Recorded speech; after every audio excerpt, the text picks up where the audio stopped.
예, 김건희 특검 국민의힘 당원 데이터베이스를 관리하는 민간업체를 압수수색해서 확보한 명단을 대조해 봤더니 국민의힘 당원 가운데 10만 명 이상이 통일교 교인인 것으로 특검은 의심하고 있습니다. 자, 국민의힘은 무슨 근거로 그런 얘기를 하느냐? 라고 주장을 하고 있죠. 네, 관련된 발언 준비했습니다.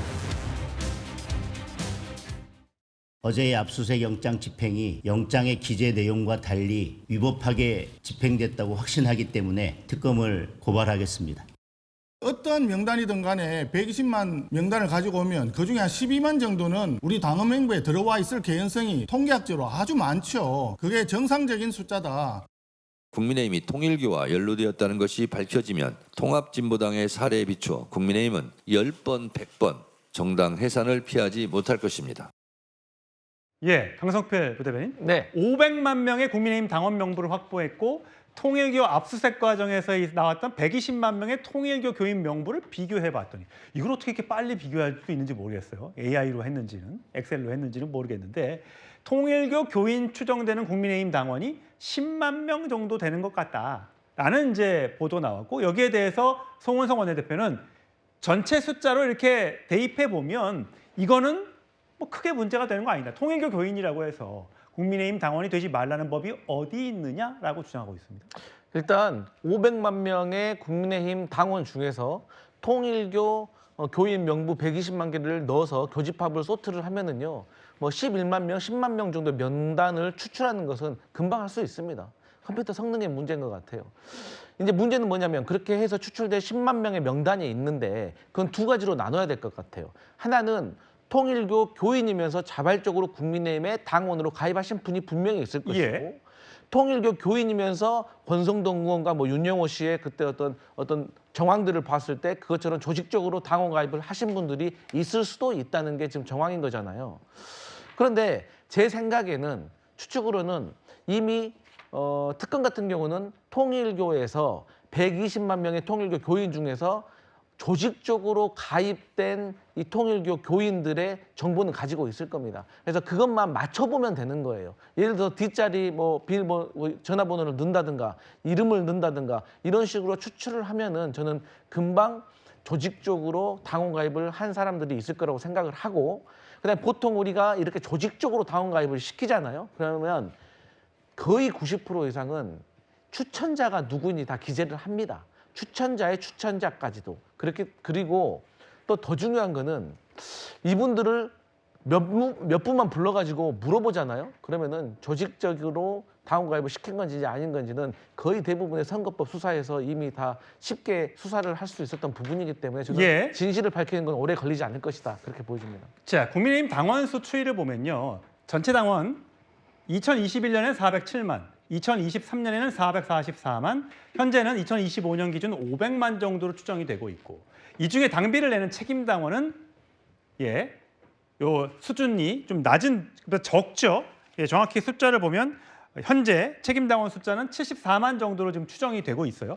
과연 이 중에서 전당대회를 앞두고 또 무슨 큰 이벤트를 앞두고 대통령 후보 선출을 앞두고 얼마나 많은 사람들이 들어와서 특정 후보에게 버튼을 눌렀느냐 이게 제일 중요할 것 같은데 자 송영 변호사 국민의힘에서는 이래요. 아니 민주노총 민주당 가입한 적도 있지 않느냐? 어떤 특정 대학의 총학생회가 민주당에 가입한 적이 있지 않느냐? 그러면 그거는 문제가 안 되냐? 그럼 거기부터 압수수색해라 이렇게 주장하더군요.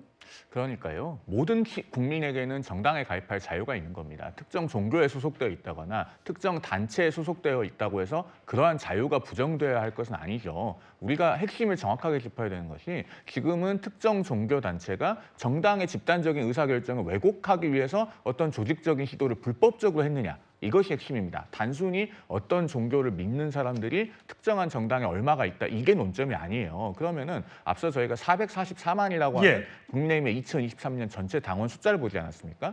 우리나라는 유권자의 4분의 1 이상이 어느 당이든 당적을 가지고 있습니다.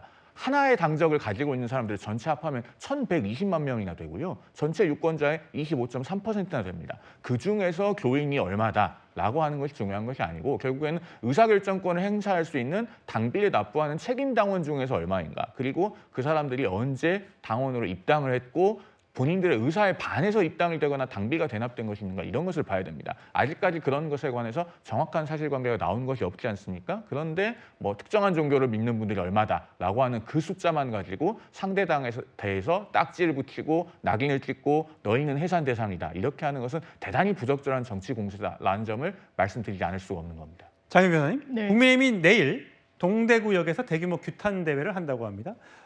윤석열 전 대통령의 탄핵에 반대하는 그때 대규모 집회가 동대구역에서 열렸었잖아요. 그때 당시에 전한길 강사가 그때 연단에 오르면서 굉장히 화제가 됐었는데 자 내일 그 규탄 대회는 어떨 걸로 예상하세요? 이제 윤 어게인을 다시 하겠다는 겁니다. 당내 상황이 너무 어려우니까. 근데 국민의힘은 윤 어게인 어떤 편말을 들지 못하게 하고 성조기 같은 것을 들어서 사람들이 막 그 보수단체의 어떤 그런 집회처럼 보이지 않게 하겠다라고 얘기는 했었거든요. 본질이 중요한 거겠죠. 당대표가 윤석열 전 대통령 만나러 가겠다라고 이야기를 하고 당대표로 선출된 그 경위에서 윤석열이란 정치인을 논외로 할 수 없습니다.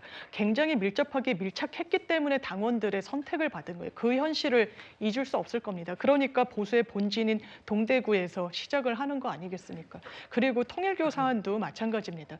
법원이 왜 영장을 발부했습니까? 권성동 의원은 왜 구속이 됐습니까? 통일교랑의 어떤 밀착 관계가 이제 사실관계로 굳어지면서 굉장히 확인 과정 중에 있기 때문이에요. 통일교 교인들도 정치 활동할 수 있죠. 그런데 집단적으로 이렇게 대량으로 들어가면 안 된다는 겁니다. 내부 진술이 있고 흔적이 있기 때문에 법원이 이건 수사가 필요하다고 한 부분을 송은석 원내대표가 이건 통일교 원래 전체 인구 중에 10%니까 10% 있는 거 자연스럽다. 자연스러우면 이미 제출 방식으로 그냥 냈으면 되죠. 이런 방식으로는 국민의힘이 그 국민의 눈높이에 맞는 미래 아무리 장애투쟁을 12번, 13번 하더라도 가 닿기는 어려울 겁니다. 예, 보수의 원산지로 불리는 보수의 중심으로 불리는 대구에서 내일 얼마나 큰 규모의 집회가 열리는지 한번 지켜보시죠.